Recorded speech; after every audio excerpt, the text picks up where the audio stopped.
आज की क्लास में हम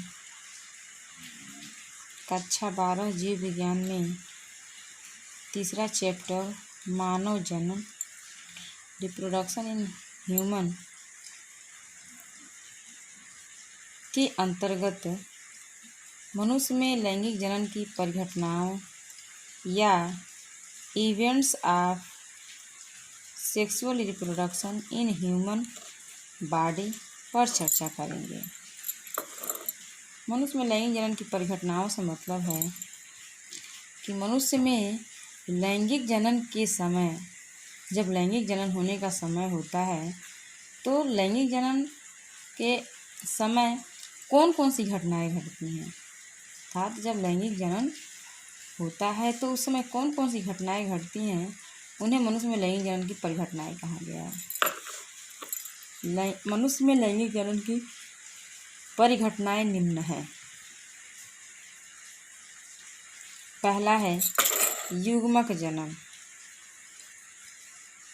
युग्मक जनन गैमेटोजेनेसिस। अब देखिए, सबसे पहली घटना क्या होती है जब लैंगिक जनन होना होता है। सबसे पहले क्या होता है, गैमीट का निर्माण, गैमीट का जनन। गैमीट का जनन या गैमीट बनना क्या कहलाता है, गैमीट युग्मक जनन कहलाता है या गैमेटोजेनेसिस कहलाता है। अब देखिए, तो युग्मक जो होते हैं वो दो प्रकार के होते हैं।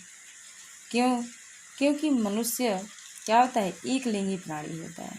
मनुष्य क्या है, एक लिंगी प्राणी है, अर्थात इसके नर और मादा क्या होते हैं, अलग अलग होते हैं। और इन दोनों के मिलने से ही क्या होता है, आने वाली पीढ़ी का निर्माण होता है, आने वाली पीढ़ी बनती है।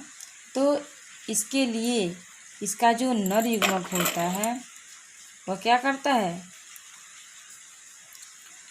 नर के द्वारा, अब जो नर होता है वो नर युग्मक का निर्माण करता है। और नर युग्मक को क्या कहते हैं हम, शुक्राणु।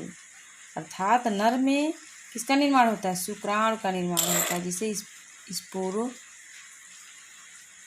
स्पर्मेटोजेनेसिस कहा गया है। तो नर में शुक्राणुओं का निर्माण क्या कहलाता है, स्पर्मेटोजेनेसिस। सारा मादा जो होती है तो उसमें अंडाणुओं का निर्माण होता है, जिसे oogenesis कहा जाता है। तो नर क्या करता है कि नर युग्मक या शुक्राणु बनाता है और मादा क्या करती है, अंड कोशिका का निर्माण करती है। अब अगली घटना है युग्मक का स्थानांतरण। दूसरी घटना है युग्मक का स्थानांतरण या गैमीट ट्रांसफर वीर्यसेचन इंसेमिनेशन। अब देखिए, युग्मक का स्थानांतरण से मतलब है कि जो मादा होती है वो क्या होती है, नॉन मोटाइल होती है, अगतिशील होती है। उसके पास जो नर युग्मक होता है, स्पर्म होता है, वो क्या करता है, फर्टिलाइज उसको करने के लिए उसके पास जाता है। तो इसे युग्मक का क्या होता है, स्थानांतरण होता है। अर्थात युग्मक का स्थानांतरित होकर के, नर युग्मक का स्थानांतरित होकर के मादा युग्मक के पास पहुंचता है। तो नर युग्मक का मादा युग्मक पास पहुंचना युग्मक का स्थानांतरण कहलाता है। अब अगला है निषेचन, फर्टिलाइजेशन। देखिए, जब दोनों युग्मक एक पास मिल आ जाते हैं तो ये दोनों एक दूसरे से फ्यूज हो जाते हैं, नर युग्मक और मादा युग्मक।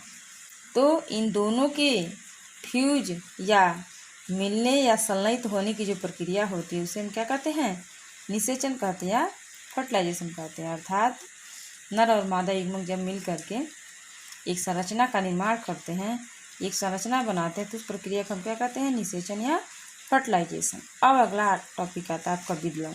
देखिए, निषेचन जब होता है तो निषेचन के बाद, निषेचन प्रक्रिया के पश्चात एक संरचना बनती है। उस संरचना को हम क्या कहते हैं, युग्मनज कहते हैं, जाइगोट कहते हैं, युग्मनज या जाइगोट कहते हैं। और वह क्या करता है, आगे फिर वृद्धि करता है,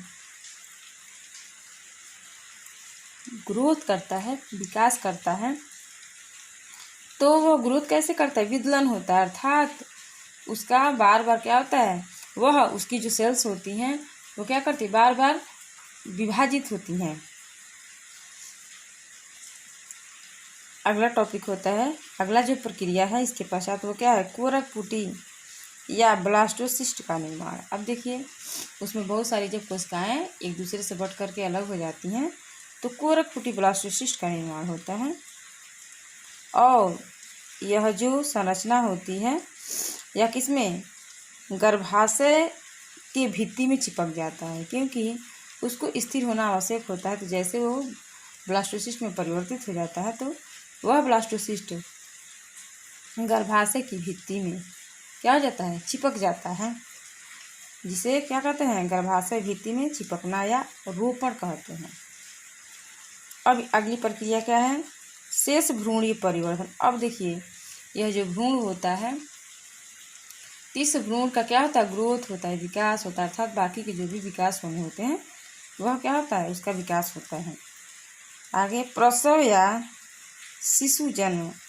अब जब यह पूरी तरह से विकसित हो जाता है एक शिशु के रूप में, तब क्या होता है, प्रसव प्रक्रिया होता है। प्रसव प्रक्रिया होता है या शिशु जन्म, अर्थात यह क्या होता है, गर्भावस्था से बाहर आना। शिशु का गर्भावस्था से बाहर आना क्या कहलाता है, प्रसव या शिशु जन्म कहलाता है। अब जब शिशु गर्भावस्था से बाहर आ जाता है अपनी समय सीमा पूरी करके, तब शिशु का क्या होता है, पोषण व प्रारंभिक देखभाल। तो जब शिशु गर्भावस्था से बाहर आता है तो उसका क्या होता है, पालन पोषण होता है और उसका प्रारंभिक देखभाल, अर्थात उसके देखभाल किए जाते हैं। अब अगला है आपका टॉपिक नर जनन तंत्र। अब ये तो हुआ आपके लैंगिक जनन के समय मानव में कौन कौन सी घटनाएं घटती हैं उनके बारे में। अब हम नर जनन तंत्र और मादा जनन तंत्र के बारे में पढ़ेंगे। सबसे पहले हम पढ़ेंगे नर जनन तंत्र। अब देखिए नर जनन तंत्र में कौन कौन से भाग होते हैं। प्राथमिक जनन अंग। अब देखिए इसमें एक प्राथमिक जनन अंग भी होता है जिसके अंतर्गत क्या आता है, वृषण आता है, टेस्ट, अर्थात नर जनन अंग मनुष्य में पाया जाने वाला, मेल में पाया जाने वाला जो मुख्य नर जनन अंग होता है वह वृषण होता है।